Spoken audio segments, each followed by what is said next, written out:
Se soigner dans un hôpital au Cameroun coûte très cher. À chacun son expérience, des clichés parfois sombres d'une prise en charge dans les formations hospitalières publiques. C'est comme si on ne vit plus au Cameroun, on vit dans la planète Mars maintenant. Oui, non, c'est très grave. Si c'est pour ça, c'est grave. C'est pour ça que c'est parce que je suis avec les chaussures là. Je devais vous montrer une blessure que j'ai au pied. Ça m'a fait 2 mois. La blessure là m'a fait presque 2 mois au pied. Juste parce que quoi? Je n'avais pas les moyens pour pouvoir aller dans des hôpitaux publics pour me faire soigner. Une nuit, j'ai fait l'accident, je suis allé là-bas, j'ai saigné, je coulais le sang. Vous savez ce qu'on me demande? On nous demande d'abord si on a de l'argent pour pouvoir prendre son université, c'est normal. Ça, c'est trop. Il y a des choses qu'on doit modifier dans ces pays. Parce que même si on nous prive de tout, on doit au moins avoir le droit à la santé. C'est même un business même déjà là-bas. C'est même déjà un business parce que chacun, si tu n'as pas l'argent, tu es abandonné à toi-même. Donc, il faut avoir la relation, il faut être avec des gens qui vont être avec toi pour pouvoir te prendre en charge.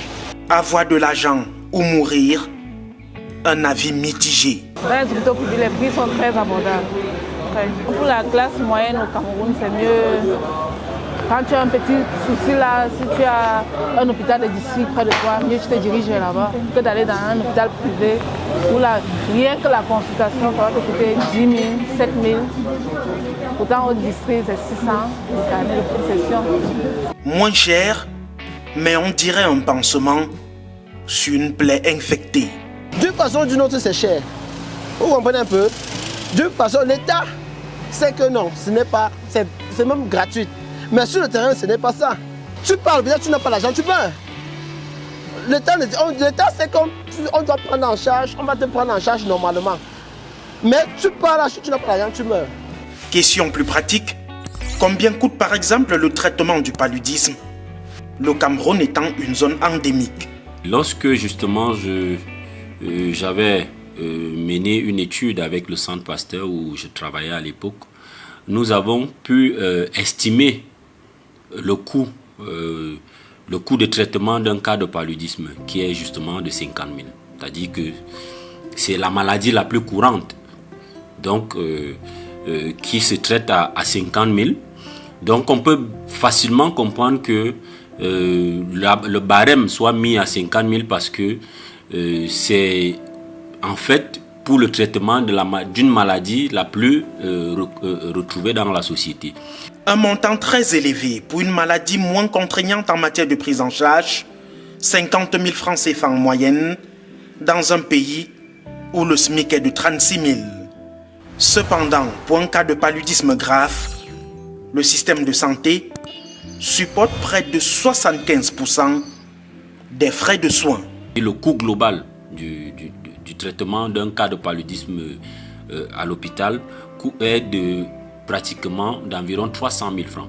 C'est-à-dire que 300 000 répartis de telle manière que le patient, on l'appelle également client dans la modernité des systèmes de santé aujourd'hui, vient avec une participation de 50 000 et le système de santé endosse 250 000. Donc, vous voyez bien que les coûts de santé sont vraiment, vraiment importants dans notre pays.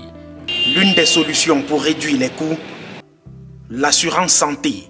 La majorité des cas, les patients arrivent à l'hôpital, ils n'ont pas assez de moyens pour une bonne prise en charge. Mais s'ils étaient assurés, la prise en charge devait être beaucoup plus fluide.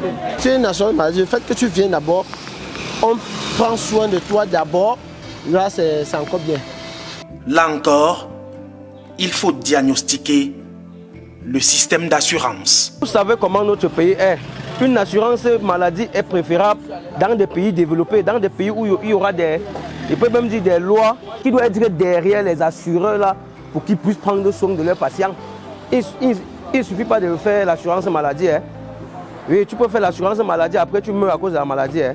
Non, je t'assure, arrivé à l'hôpital, tu sors ton assurance, on te dit que mais appelle ton assureur, tu dois faire comment? Lorsque vous regardez également la densité médicale qui est de 0,08 médecins pour 1000 habitants, donc même pas un médecin pour 1000 habitants, vous voyez que à partir de ce moment, si vous mettez en place un système d'assurance qui a pour effet immédiat de booster la demande de santé, vous allez vous rendre compte que le système sera asphyxié.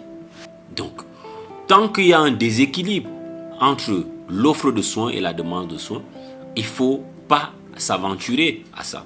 Donc le premier travail aujourd'hui qu'il faut faire avant de penser à l'assurance santé, c'est ce que j'ai toujours dit depuis des années, il faudrait que nous travaillions à résoudre d'abord le problème du déséquilibre qu'il y a entre l'offre et la demande de soins et d'améliorer la qualité des soins afin maintenant donc de passer à autre chose. Et tout ça, c'est faisable. Les Camerounais attendent toujours la mise en place effective de la couverture santé universelle. Entre-temps, se soigner dans les hôpitaux publics reste un goulot d'étranglement pour les patients. Les plus nantis préfèrent d'ailleurs les centres privés encore plus chers. On souffre. Est-ce qu'il y a quelque chose de spécial à dire? C'est quoi?